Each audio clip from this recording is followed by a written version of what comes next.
Hello, this is Martha, and today I am here with Janet Lucy, who is an award-winning author, writer, and a facilitator of women's writing groups. And today we're talking about a topic that's come up for me a lot in my own work with people, in particular women, which is the question of how do we connect or find our connection to the divine? And I have been getting this question a lot from people asking me, noticing that I have this really strong personal connection to the divine, and I'm in constant communication with the spirit world. And so people say to me, how do you do that? And I feel this calling, but I can't figure out how to connect to my own way of hearing that or feeling connected to that. So I have been getting the nudge to essentially connect with other people who have their own very strong connection to the divine in their own ways, and who have ways of supporting people to find that connection. That's a big part of what I do, but what I feel really strongly about is that there's not one right way. And so Janet Lucy is one of these people who helps women in particular connect to their sense of the divine, and in particular through writing. So, hello.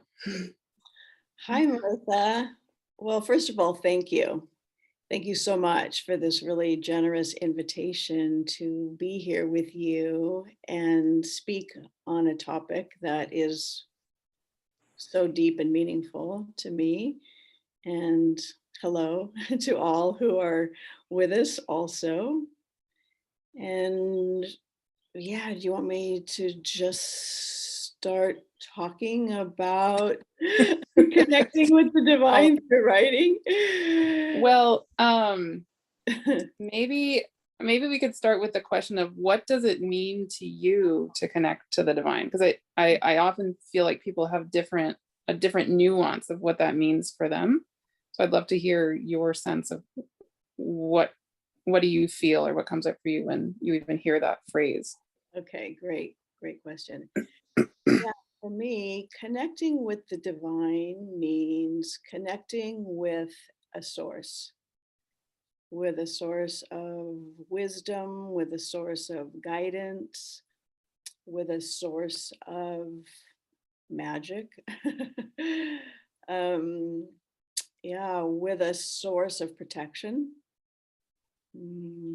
Really, with a source, that is always here, ever present, accessible, and can become really a relationship that one can establish and create and count on. And why do you feel like that's important in life? Well, I mean, the truth is, I don't know how at this point I would live without having a really strong connection with the divine. For me, having this connection, this relationship is such an essential source of faith and trust. I mean, I would say that's what I receive most by being in relationship with the divine.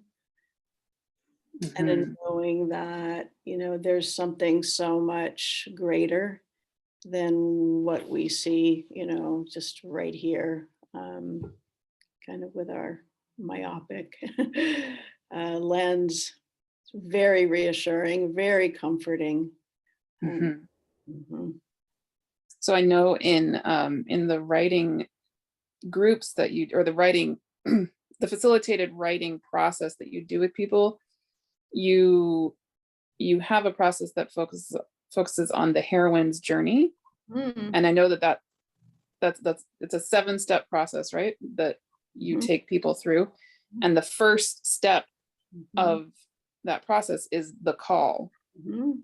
right? So it seems to me like a lot of the women who have kind of been circulating around me, I feel like they are speaking to the sense that they're hearing this call Mhm. and then they don't know what to do with that, Mhm. right?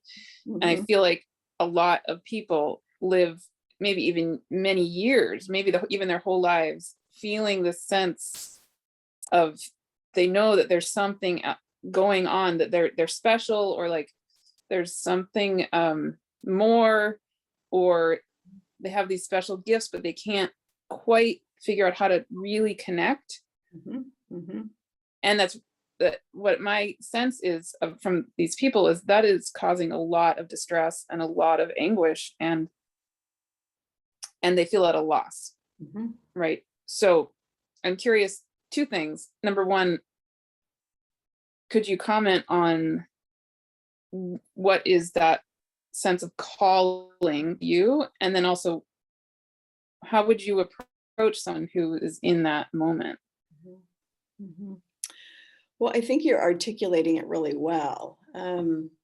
And I can trace it back to when I would say I first really heard and felt this divine calling, Hmm. though I didn't have a real name for it. I knew that something essential was missing from my life, from this, outwardly, seemingly really full life. There was something deeply, deep and essential that was missing. And I really didn't know where to find it. I didn't even really have a name for it, but I had a catalyst. And I've shared this, many times, over the years because it is so profound. And the catalyst for me was the death of a very, very dear friend. Hmm. And, that was about 25 or so years ago. And, we had been on this shared path together, really, seeking healing, for experiences in our earlier lives, and more of a sense of spiritual understanding.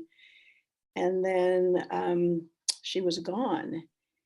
And so, her death really was the catalyst for me to start asking the deeper, the greater questions.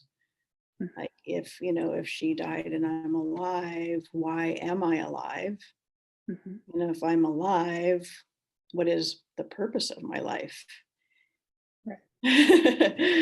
and and I wanted to know, like, who or what God was, because I was raised the way, many of us in this culture were, with somewhat traditional religion and, the male God image, and that never really felt right or true for me. So I wanted to know, something more, and to discover this, whatever this was that I felt was missing. And so the call, that was really the call. And so the way I approached it was, well, and so from that catalyst there was another call, which was the call to silence, stillness, and solitude. Yeah. So I really feel like I call those the three S's. Hmm. Those are the essential ingredients to begin. And that was so unfamiliar to me. Can you say those again? Silence, Silence, stillness, solitude. and Oops. solitude. Right. Right. Hmm. And, yeah, those were not familiars. Those were probably things I'd been avoiding, Hmm. as much as possible. And yet, when I heard that call to discover, this essential missingness, um, it was so clear, that was, that silence, stillness, and solitude were going to be essential. And then it was like I felt it like a longing. Mm. So, at that time, I had two very young daughters. They were, excuse me, 1 and 4, and I didn't have much time alone. But I was able to carve it out. I was working as I was a teacher, and I worked in an international school, and I took a bereavement leave. Mm. And my daughters were in preschool, and so I kept them in preschool in their places. And during that time, I really claimed that for myself. And so that began my quest. So I would go and find places where I could be in solitude, where I could, create stillness and silence to just listen. Yeah. And that, so, I would say that, was another call, really was to listen. And so I spent a lot of time, walking in solitude, but I also spent a lot of time just sitting. And I would go to the cemetery where my friend is, and I would sit on the bluff and look out at the ocean. And Mm. I wanted to see something. I wanted a sign. I wanted something really radical, a face, a cross. I wanted something that said, this is God. Mhm. And I always had a journal with me.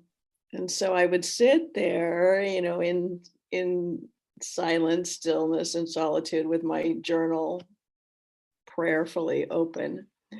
Um, and I think that's another key. It was really like a receptive kind of position, Mhm.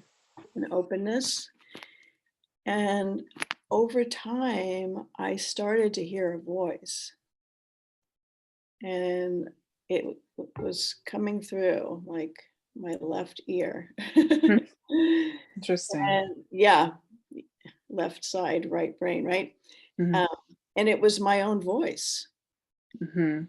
Yet it had a totally different resonance, a totally different vibration, um, quality, essence. And it was kind, it was gentle, it was wise. And I started hearing what I would call truth. Mm. And I started writing what I was hearing. And I knew in that moment something so miraculous was occurring. Mm. It was like a reclamation of the most essential, vital part of myself. And at the same time, something greater. Mhm. And I really identified it as the voice of my true self, or my soul, Mm.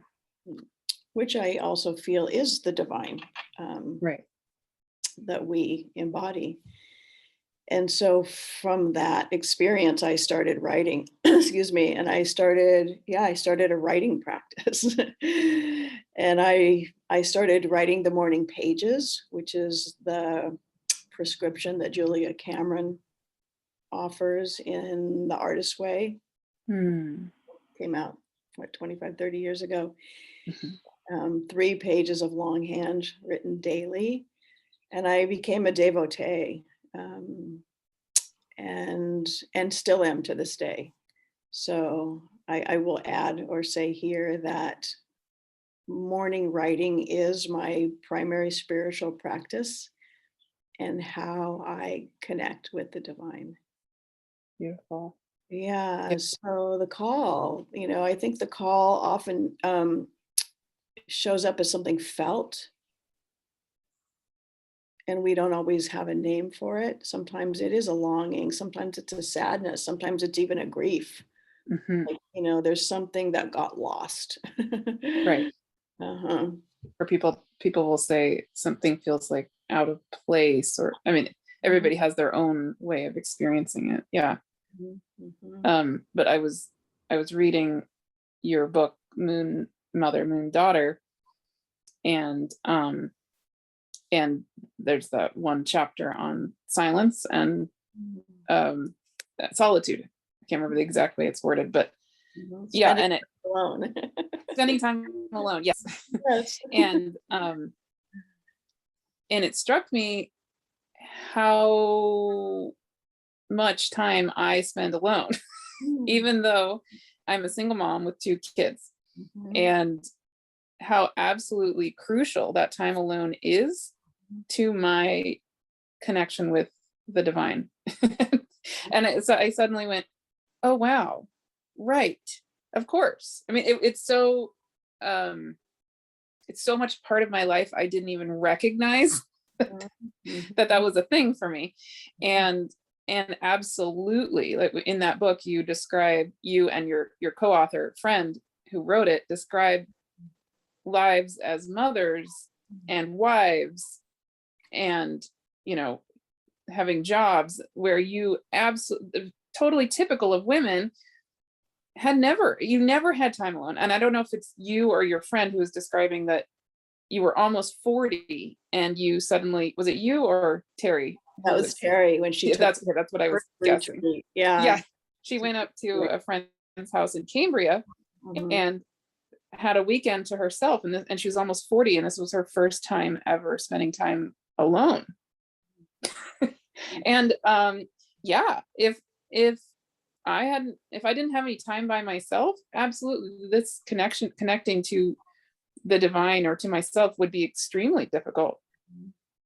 well, I think um it's important to make a bit of a, I don't know, a distinction or a clarification about spending time alone. mm, 'Cause I think there are a lot of people will say, yeah, I spend a lot of time alone. I spend way too much time alone, especially the last year. mhm, mhm.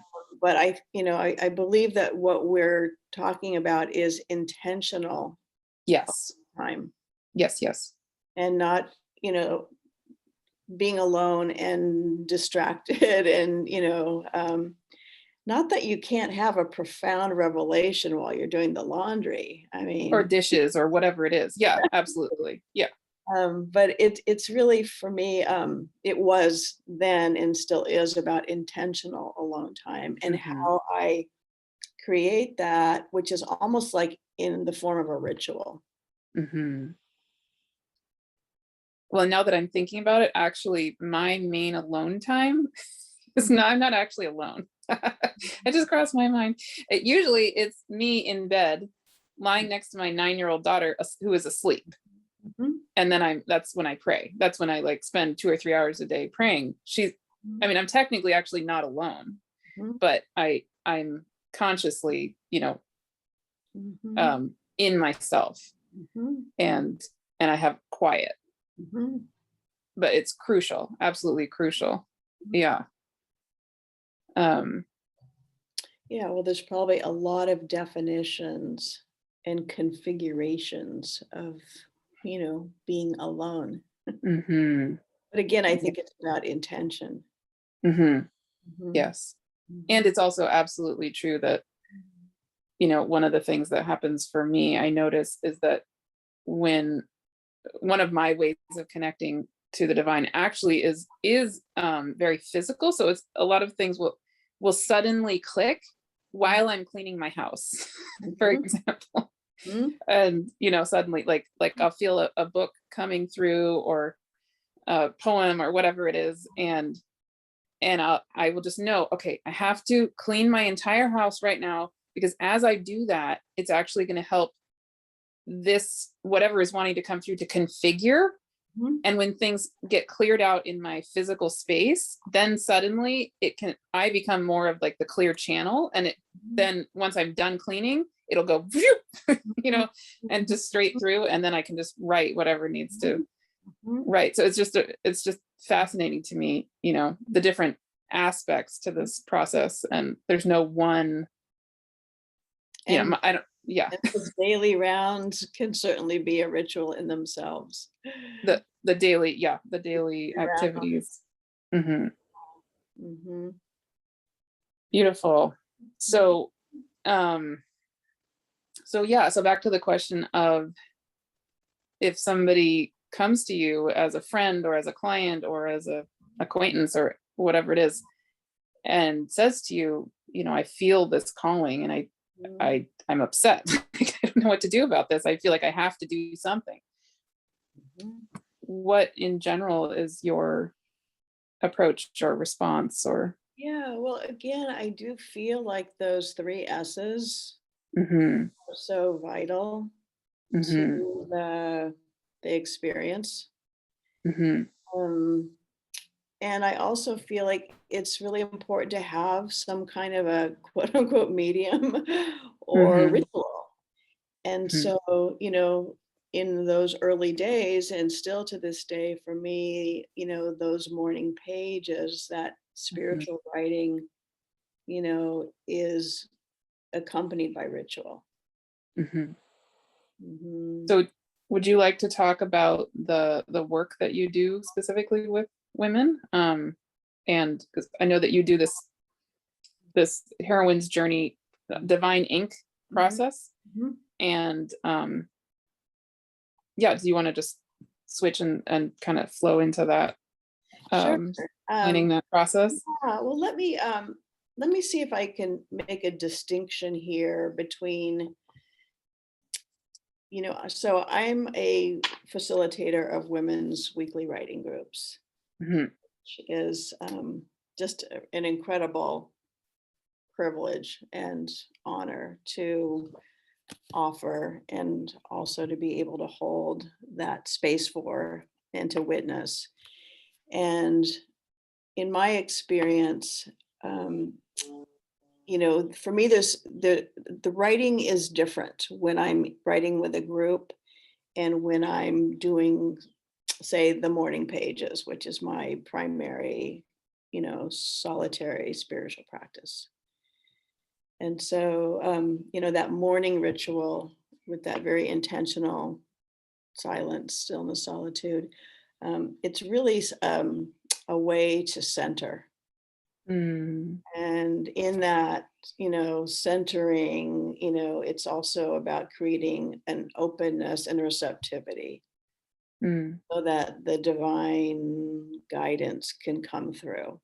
mhm, And it comes through, it can come through in a variety of different ways. It can come through in words, it can come through in images, a voice.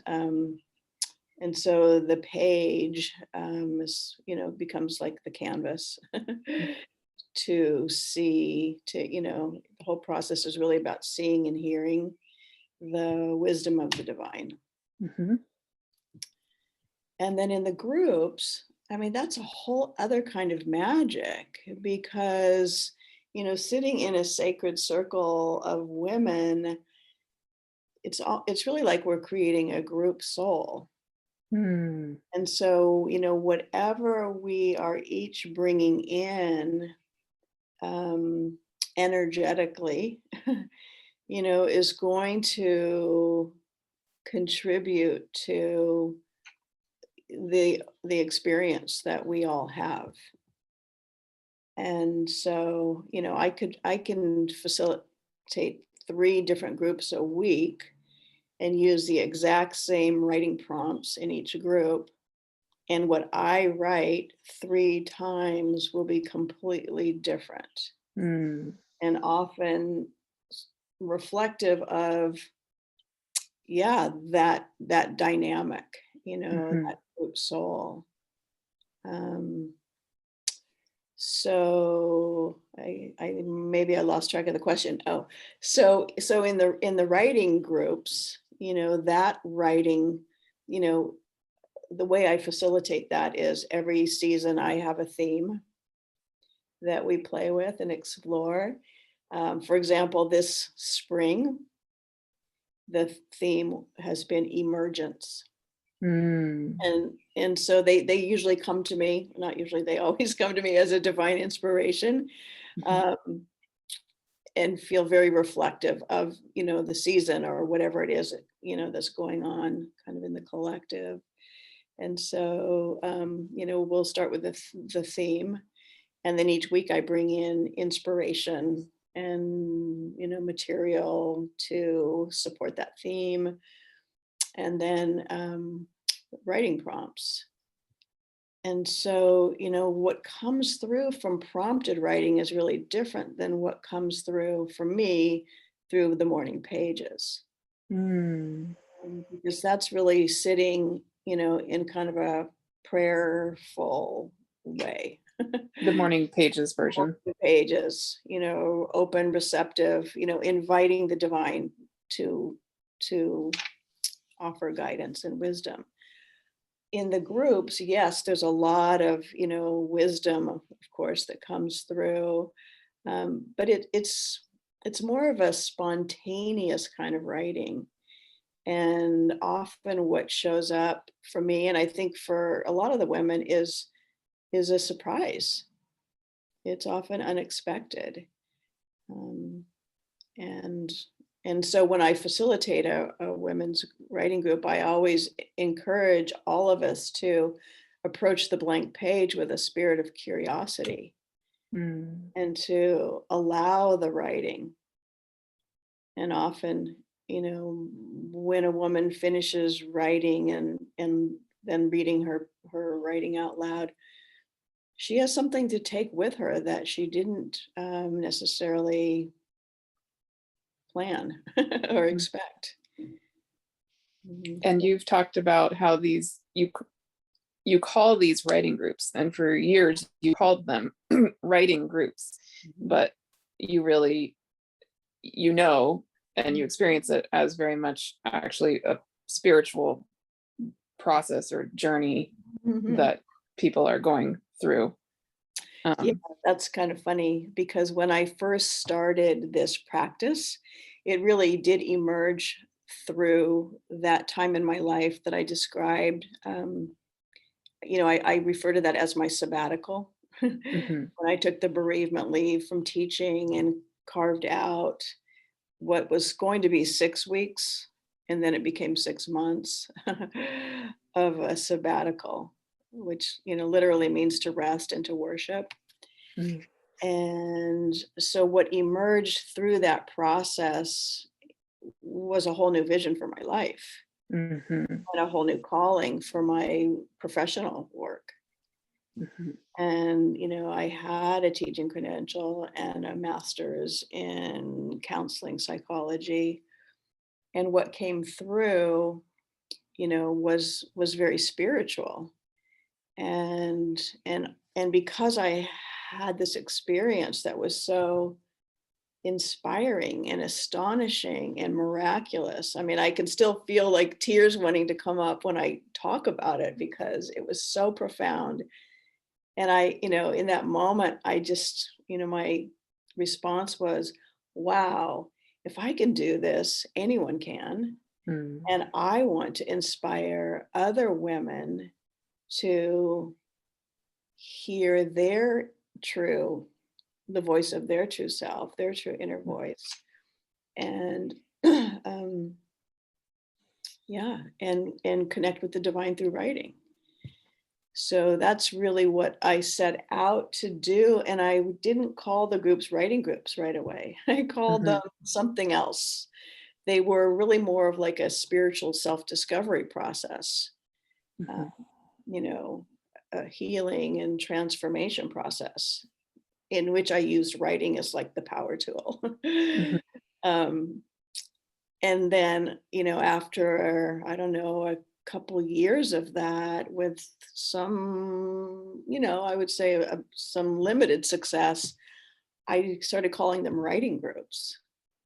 And then, wow, like women really like stepped forward and said, I want to do that. I want to be part of a writing group. There was something more palatable to them when you used, like, maybe the words writing group is more benign, less scary to people, or I think it struck a chord. mm, I really feel that for women today and for, historically, our greatest challenge has been to find and use our voices. yeah, yeah, And, writing is a medium for that.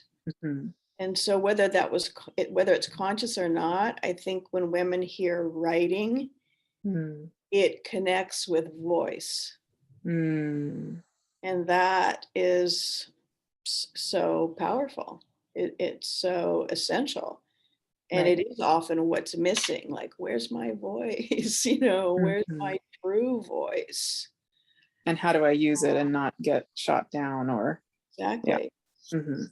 So that was really my first intention with these writing groups, was to create a really safe, sacred container, Mhm. in which women could, yeah, be open and receptive and allow their voices to emerge. And so they've never been like red pen writing groups, What's that? like where we edit. Um, Oh, right. you Mhm. know, they're really based in acceptance, respect, Mm. really honoring the Mhm. writing. And the process that I use is what I call witnessing. So, in the course of a 2-hour writing circle, we'll write usually at least twice, if not 3 times. And the first writing is about 20 minutes, and it's prompted, inspiration first, then prompts. And then the second round of writing is 30 minutes. And again, there'll be some inspiration, maybe a poem or a passage or something, and then more prompts.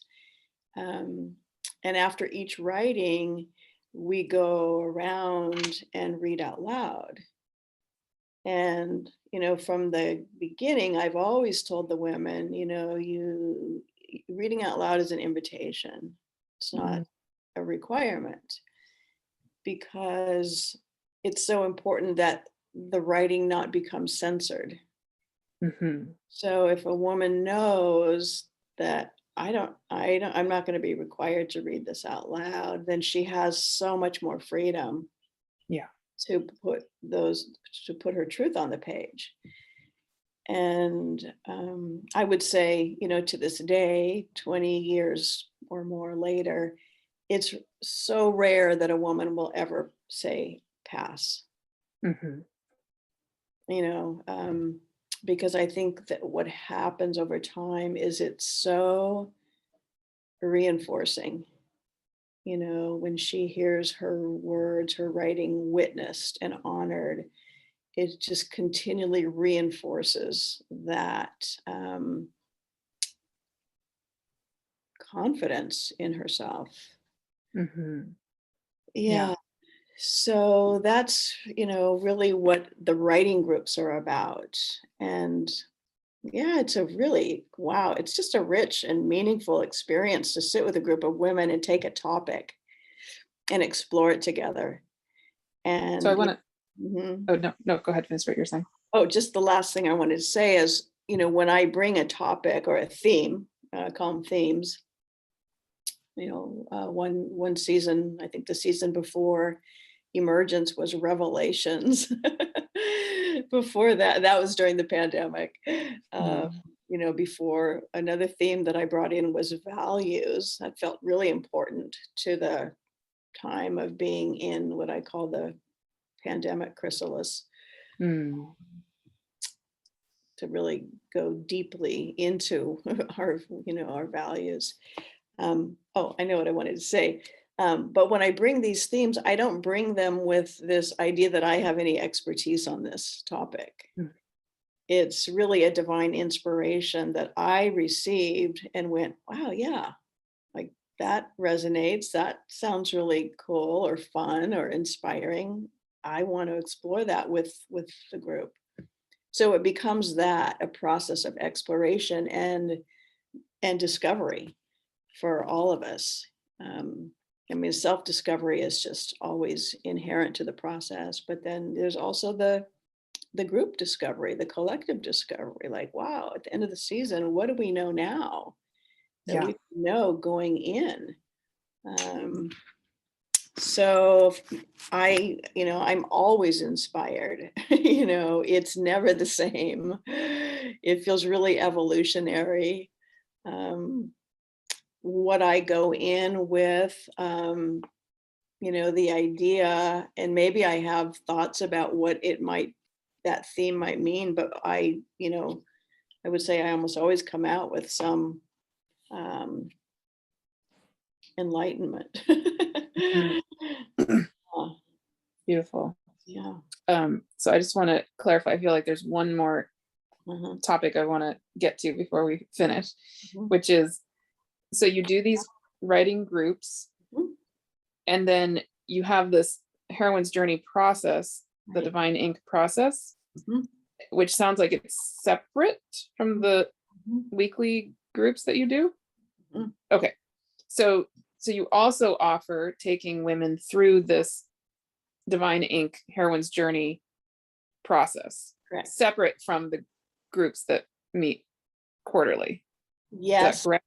And um, I've been teaching the heroine's journey for, gosh, I don't know, 15 or 20 years.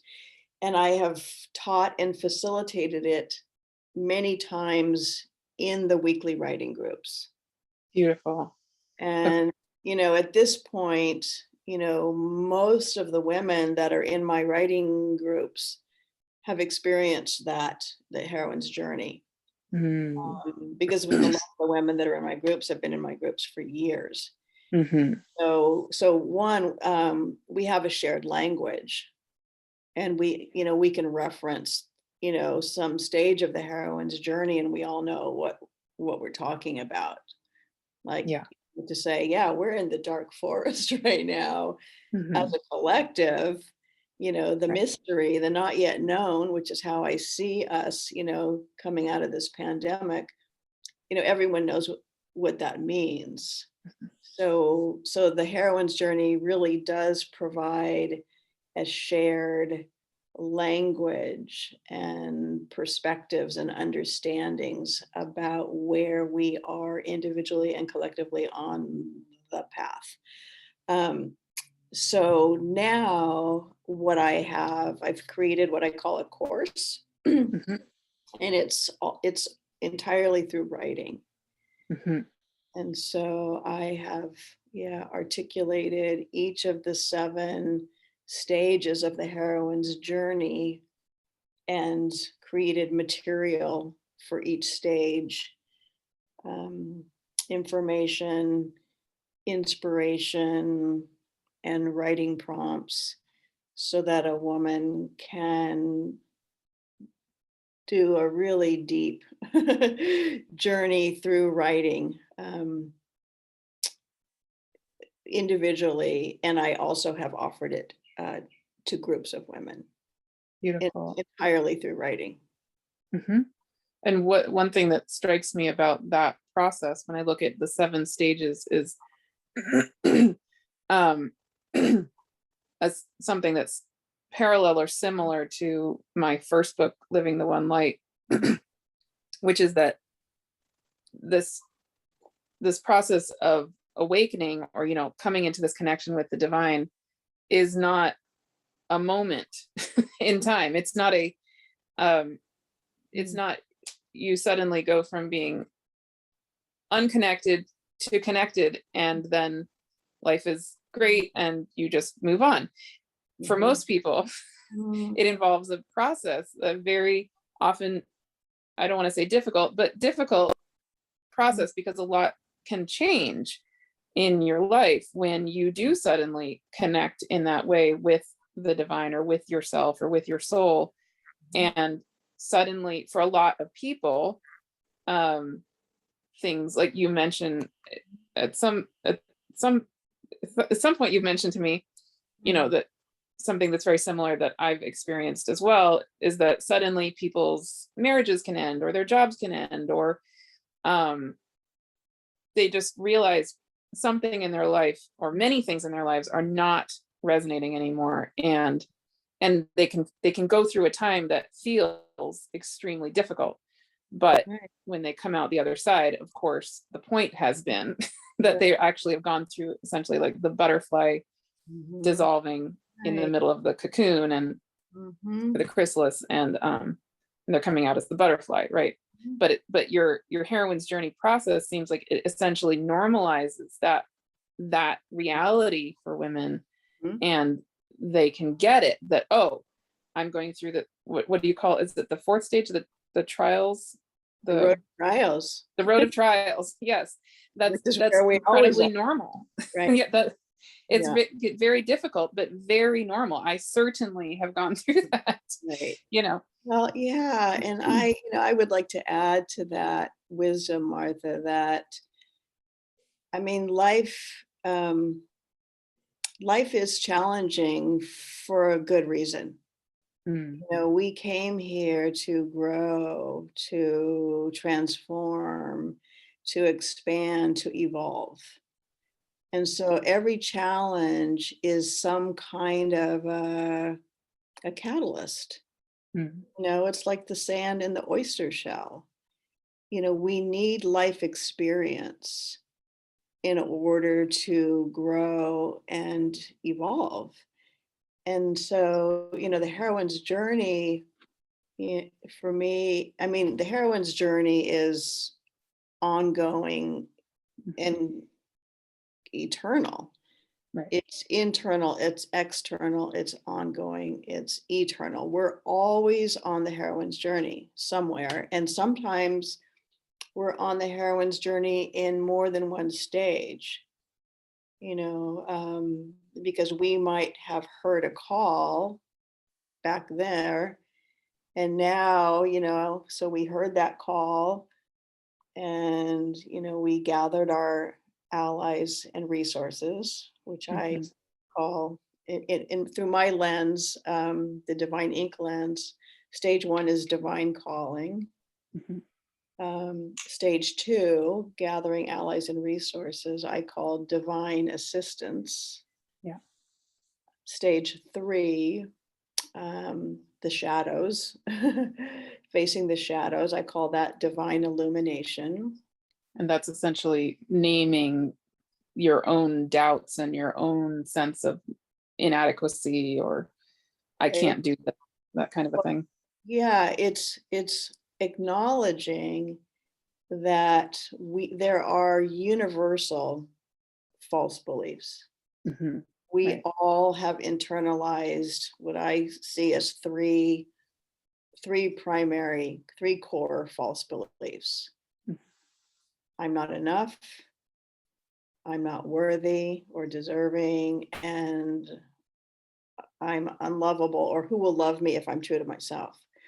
Right. So that's stage three of the heroine's journey. And I call it divine illumination, because once we illuminate those shadows, those false beliefs, which create self-doubt and fear, then we can begin to see the truth. Mhm. I am enough. I am worthy. I am lovable. And then we're able to continue on the journey. And so, yeah, stage four, the road of trials, I call that divine fortitude. Sometimes I call it divine integrity, because I really believe that we're always on that in that stage. It's where we live our lives. We're continually being tested, like, to whom will I be true? And Mhm. so, that's really what stage four is about, is really knowing, being true to oneself. Yeah. Finding And your so, core and your alignment, essentially. right. Mhm. And yeah, so that's ongoing. Mhm. Yeah. Then we move into stage five, which is the dark forest, and I call that the divine mystery, because it is that place of the not yet known. And I find it to be incredibly inspiring. It's a place of surrender. It's where we really cultivate a deeper divine faith. And Mhm. in that dark forest, in the mystery, we wait for the boon, which Right. is stage six. And that's the aha moment, or the epiphany, or the miracle, or the synchronicity, something that we've been waiting for, that then carries us home. And I call stage six divine gratitude. And then stage 7, coming home, divine celebration. So we're always on the journey. So I may have a call and I'm in the darkness. I'm waiting for the boon, and wow, I just heard a whole new call. Yep. So now there's a new journey that starts. Wow. So the boon can become the call. Right. Yeah. So Absolutely. we're always on the journey. I mean, our life is a journey. And there's Mhm. no Mhm. destination, even when we come home, on the heroine's journey, that's a whole new beginning, you know. Right. And then And I there's the call to really be that new transformed self. mhm. Mhm. And I would say for me personally, but also in the work that I feel called to do with people, that that need to come into our purest alignment with ourselves and with the divine, and then continuously, like a mantra, over Mhm. and over and over again, throughout the day, but at least daily, to stay in that alignment is huge. I mean, absolutely gigantic. I don't think our culture really supports that, especially with women. And it's not easy. And I think for me, it's certainly easy to get thrown off by other people's opinions or trying to please people, or being a We're mom. And Yeah, we're always gonna get thrown off. I mean, that's yeah. just part of the process. Right. We go through moments of balance and imbalance, Right. equilibrium, disequilibrium, and that too is how we grow and evolve. Yeah. Yeah, huge. I think the So most important thing is that we don't judge these experiences as mm, somehow bad or I have failed or, when we feel challenged again. right. Because we're always going to be challenged. Right. Mhm. Yeah. Wonderful. So is there anything else you want to share with people about what you do or what you offer, or um Well, yeah, thank you, Martha, for inviting that. I'll share what I'm offering right now. mhm, Um, and that is, I'm offering a summer season of writing invitations and opportunities. I have 3 groups that I'm offering, and I'm offering a Zoom group and then 2 in-person groups. The theme for the summer season is lightness of being. And I'm also offering a group that I call Dream Writers. And so those are the 3 groups. And then I have individual opportunities as well. The Divine Ink Heroine's Journey course is always available, mhm, I think. I'm offering that this summer, and that's a guided journey. As I've mentioned, it's entirely through writing with the option of 2 Zoom calls. mm, And I also offer the option of subscribing to the material from the writing groups without being in the group. And mm. that way, a woman can, it's a self paced writing from one week to the next. So if someone subscribes, they get the material for the week to write in their own time and pace and rhythm. Mhm. Great. And I'm assuming that I'm just going to assume this. You tell me if I'm incorrect. People do not need to consider themselves writers Oh, to thank work you with for you. saying No, that. Oh this is for anybody and everybody my who, gosh. yeah, Writing is just the tool. yeah, You know, and I have women who've been writing with me for years who would probably today still say, I'm not a writer. right, Yeah. But it's like, when you run and you're a runner, or, yeah. And I uh, would say we are all writers. So well, yeah. And if someone is called to write, then yeah, that, mhm, yeah, they're beautiful. called to write. I also offer individual consulting, writing consulting, and also my spiritual soul work consulting. So when you say writing consulting, do you mean people who are attempting to publish a book It can can be. do Yeah, do the consulting? whole continuum Okay. of different desires that women have regarding their writing. Wonderful. Mhm. Great. And I just, before we stop, I want to show people this beautiful Oh, Mermaid Dreams book, because it's so beautiful it that is you wrote. beautiful. It's illustrated by Colleen McCarthy Evans, and it's extraordinary. Yes, it Yeah. is. And it Mhm. features my daughter's friend. So, Mhm. it's extra special. Mhm. Yeah, so you wrote Mermaid Dreams, you wrote Moon Mother, Moon Daughter. Have you written anything else? Yeah, I have the three sunflowers. Oh, they're right. That's right. Of course, I know that book too. This one right here. Beautiful. Yeah. So three sunflowers and Mermaid Dreams are children's books. Children's books. Mhm. Yeah. And then Moon Mother, Moon Daughter is for mothers with daughters who are preteen-ish age. I would say, anywhere. I mean, we wrote this book when Terry and I wrote the book when our daughters were like 9, 12, 13, and 16, but we had started Mhm. the process years before. So I don't think it's ever too early to start introducing our daughters to a lot of the concepts in the book. Right. They're really Or just, even too late. yeah, exactly. And Mhm. and I even, feel that it's a book for all women because we're all daughters of the moon. Right. Yeah. I think it's a beautiful relevance to any and all of us, really. Mhm. Um, Great. Any other last words? I think that's it. Very good. Thank Thank you. you so much for sharing all that wisdom. Thank you. Oh, wait, one important thing. How can people find you? Oh, okay, great question. I have a website Hmm. and it's Janet Lucy Inc. INK. Great. JanetLucyInc.com. I'll And put the link in the all my offerings and how to get in touch with me and so on. beautiful. Yeah, I'll put that link in the description of the video. great. Thank Thank you. you so much. Thank you all who are listening.